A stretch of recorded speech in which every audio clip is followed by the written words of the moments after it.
இது மகிமை நேரம். ஆண்டவரும் உலக ரட்சகருமாய் இருக்கிற இயேசு கிறிஸ்துவின் ஈடு இணையற்ற பரிசுத்த நாமத்தில் என் அன்பின் வாழ்த்துக்கள்.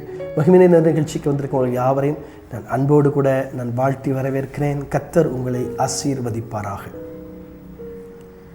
நாம் தொடர்ச்சியாக விசுவாசத்தை குறித்து நாம் பார்த்து கொண்டிருக்கிறோம். இந்த நாளிலும் விசுவாச வீரர்கள் யாரெல்லாம் விசுவாசத்தில் அவர்கள் வெற்றி பெற்றார்கள், எப்படி வெற்றி பெற்றார்கள், காணப்படாத ஒன்றின் மேலே, இல்லாத ஒன்றின் மேலே அவர்கள் எப்படி நம்பிக்கை வைத்து அதை ஜெயித்தார்கள் என்று சொல்ல இந்த நாளிலிருந்து நாம் தொடர்ச்சியாக நாம் பார்க்க போகிறோம்.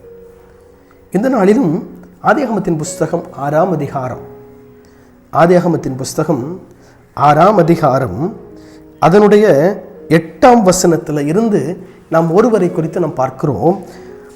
8ஆம் வசனம் இவ்விதமாய் சொல்லுகிறது: நோவாவுக்கோ கர்த்தருடைய கண்களில் கிருபை கிடைத்தது. நோவாவின் வம்ச வரலாறு: நோவா தன் காலத்தில் இருந்தவர்களுக்குள்ளே நீதிமானும் உத்தமனுமாயிருந்தான். நோவா தேவனோடு சஞ்சரித்து கொண்டிருந்தான். இங்கே நோவா என்கிற ஒரு தேவ மனிதனை குறித்து வேதம் இங்கே தெளிவாய் சொல்லுகிறது. இங்கே பூமியிலே பாவம் பெருக ஆரம்பித்து விட்டது. இந்த பரிசுத்தவான் நோவா என்கிறவர் வாழ்ந்த காலத்திலே பூமியிலே பாவங்கள் பெருக ஆரம்பித்து விட்டது. அப்போதான் கர்த்தர் சொல்றாரு, என் ஆவி என்றைக்கும் மனிதனோடு போராடுவதில்லை, அவன் மாம்சம் தானே, அவன் இருக்க போகிற நாட்கள் 120 வருஷம் என்றார். மனிதனுடைய பாவம் பெருகும்போது ஆண்டவர் சொல்றாரு, என் ஆவி என்னைக்குமே மனுஷனோடு கூட போராடாது, அவன் இருக்க போகிறது 120 வருஷம் தான். இந்த உலகத்தில் நிரந்தரமாக இந்த உலகத்தில் வாழ்றதில்ல. 11ஆம் வசனத்தில் சொல்கிற பூமியானது தேவனுக்கு உபதாக சீர்கிட்டதாக இருந்தது, பூமி கொடுமையினால் நிறைந்திருந்தது. தேவன் பூமியை பார்த்தார், இதோ அது சீர்கெட்டதாக இருந்தது, மாம்சமான யாவரும் பூமியின் மேல் தங்கள் வழியை கெடுத்து கொண்டிருந்தார்கள். தேவன் பூமியை பார்க்கும்போது மனிதனுடைய வழிகள் எல்லாம் கெட்டு போய் தேவனுக்கு பிரியமில்லாத காரியங்கள்லாம் பூமியில் நடந்துக்கிட்டு இருந்துச்சு. அப்போதான் தேவன் இந்த பரிசுத்தவான் நீதிமான் உத்தமனாக இருக்கிற நோவாவை கர்த்தர் காண்கிறார். கூப்பிட்டு சொல்றாரு, 14ஆம் வசனத்திலிருந்து 16ஆம் வசனம் கிட்டத்தட்ட 22ஆம் வசனம் வரைக்கும் நான் வாசித்து பார்த்தா ஒரு சம்பவம் இருக்கிறது. என்ன சொல்றாருன்னா, நீ கொப்பேர் மரத்தால் உனக்கு ஒரு பேழையை உண்டாக்கு, அந்த பேழைகளை அறைகளை உண்டு பண்ணி அதை உள்ளும் புறமுமாக கீழ்பூசு. நீ அதை பண்ண வேண்டிய விதம் என்னவென்றால், பேழையின் நீளம் 300 முழமும் அதன் அகலம் 50 முழமும் அதன் உயரம் 30 முழமுமாய் இருக்க வேண்டும். ஒரு பேழையை உண்டாக்கணும், அதுக்கு நீளம் எவ்வளவு? 300 முழம், அதன் அகலம் 50 முழம், அதன் உயரம் 30 முழம் அப்படின்னு சொல்லிட்டார். பிறகு அந்த பேழைக்கு ஒரு ஜன்னலை உண்டு பண்ணி மேல் தட்டு, அழகாக சொல்கிறாரு பாருங்க, ஒரு பேழை எப்படி உண்டாக்கணும். நீ மேல் பேழைக்கு ஒரு ஜன்னலை உண்டு பண்ணி மேல் தட்டுக்கு ஒரு முழம் தாழ்த்திலே அதை செய்து முடித்து பேழையின் கதவை அதன் பக்கத்தில் வைத்து கீழ் அறையையும் 2ஆம் தட்டின் அறைகளையும் 3ஆம் தட்டின் அறைகளையும் பண்ண வேண்டும். 3 தட்டு பண்ண சொல்றார். பண்ணிட்டு ஆண்டவர் சொல்ல, பெரிய ஜலப்பிரயத்தை உண்டாக்க போறேன். பெரிய பேழை, சாதாரண பேழையில் பெரிய பேழை, 3 தட்டில் பெரிய பேழை. இந்த பேழையை நீ உண்டாக்கு, இல்லை பெரிய பேழையை நீ உண்டாக்கு அப்படின்னு ஆண்டவர் சொல்றார். சொல்ற டைம்ல, இவ்வளவு பெரிய பேழையை உண்டாக்குற டைம்ல பேழையை உண்டாக்கிட்டு இருக்கிறாரு. பேழையை உண்டாக்கி முடிச்சிட்டார். பேழையை உண்டாக்கி முடிச்சிட்டார்.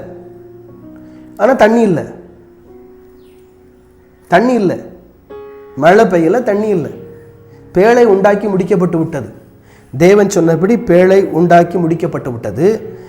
நீங்கள் 7ஆம் வசனத்தை 6ஆம் வசனத்தை பார்த்தீங்கன்னா, எல்லா மிருக ஜீவனும் உள்ள வருது. தேவன் சொன்னபடி அவன் செய்கிறான். கர்த்தர் நோவா எனக்கு, நீ உன் வீட்டாரும் பேழைக்குள் பிரவேசிங்கள், இந்த சந்ததியிலே உன்னை முன்பாக நீதிமானாக கண்டேன். ஆண்டவர் சொல்லி, நீ பேழைக்குள்ளே போப்பா, பேழைக்குள்ளே கிளம்பு, எல்லாத்துலேயும் ஜோடா எல்லா மிருகத்துலேயும் 2 ஜோட பேழைகளை கூட்டுப்போ.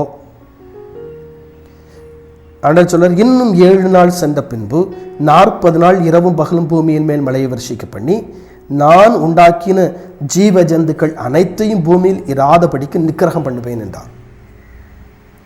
7 நாள் மழை பெஞ்சிரும். 7 நாள் மழை பெஞ்சிரும். பேழையெல்லாம் உண்டாக்கி தயார். தண்ணி இல்லை. பேழை எப்படி ஓடும்? தண்ணி இருந்தால் தான் பேழை ஓடும். பேழை இருந்தால் தான் தண்ணி ஓடும். ஒரு பெரிய குளம் இருக்குது, ஒரு பெரிய ஏரி இருக்குது, அதில் தண்ணியே இல்லை. ஒருத்தர் பேழையை ஒருத்தர் கப்பலை கட்டிக்கிட்டு இருக்கிறாரு, இல்லை ஒரு பெரிய படகை கட்டிகிட்டு இருக்கிறாரு. கட்டிட்டு சொல்கிறாரு, இதில் நான் இதில் இந்த படகு விட போகிறேன், இந்த பெரிய ஏரியிலையோ இந்த பெரிய குளத்துலையோ இந்த படகை நான் விட போகிறேன் அப்படின்னு சொல்கிறார். பார்க்குறவங்க என்ன சொல்லுவாங்க? தண்ணியே இல்லையப்பா, ஒரு சொட்டு தண்ணி இல்லையே, தண்ணி இல்லாமல் எப்படி இந்த பேழையோ இந்த கப்பலோ இந்த படகோ மிதக்கும்? தண்ணி இருக்கிற இடத்துல தானே கப்பலோ பேழையோ படகோ மிதக்க முடியும். தண்ணி இல்லாத இடத்துல இது எப்படி மிதக்கும் அப்படின்னு சொல்லி நாங்கள் கேள்வி கேட்பான். அதே மாதிரி தான் அந்த காலத்தில் வந்த ஜனங்கள் நோவாவை பரிகாசம் பண்ணாங்க. ஒன்றுமே இல்லாத இடத்துல ஒரு பெரிய பேழையை உண்டாக்கிக்கிட்டு இருக்கிறாருன்னு சொல்லி. ஆனால் 7ஆம் அதிகாரம் 11ஆம் வசனம் சொல்லுகிறது. 10ஆம் வசனத்தை வாசிக்கிறேன். 7 நாள் சென்ற பின்பு பூமியில் மேல் ஜலப்பிரளயம் உண்டாயிற்று. நோவாவும் 600ஆம் வருஷமாகும் போது 2ஆம் மாதம் 17ஆம் தேதியாகிய அந்நாளிலே மகா ஆழத்தின் ஊற்று கண்களெல்லாம் பிளந்தன, வானத்தின் மதகுகளும் திறவுண்டன. இங்க பாருங்க, நோவா இந்த சொன்னபடி ஊற்று கண்களெல்லாம் பிளக்கிறது, வானத்தின் மதகுகளெல்லாம் திரண்டது. 40 நாட்கள் இரவு பகல் பெரிய மழை பெய்யுது. பூமியில் பெரிய மழை பெய்யுது. இப்போ நோவாவின் குடும்பம் ஜலப்பயத்திலிருந்து தப்பிக்கும்படியாக பேழைகள் போயிற்று. மிருக ஜீவன்கள் எல்லாம் பேழைகள் போயிற்று. கர்த்தர் என்ன செய்கிறாரு? பேழையின் கதவை பூட்டி அவர் சாவியை எடுத்துட்டு போயிடுறார். பேழையின் கதவை பூட்டி கர்த்தர் சாவியை கொண்டு போயிடுறாரு.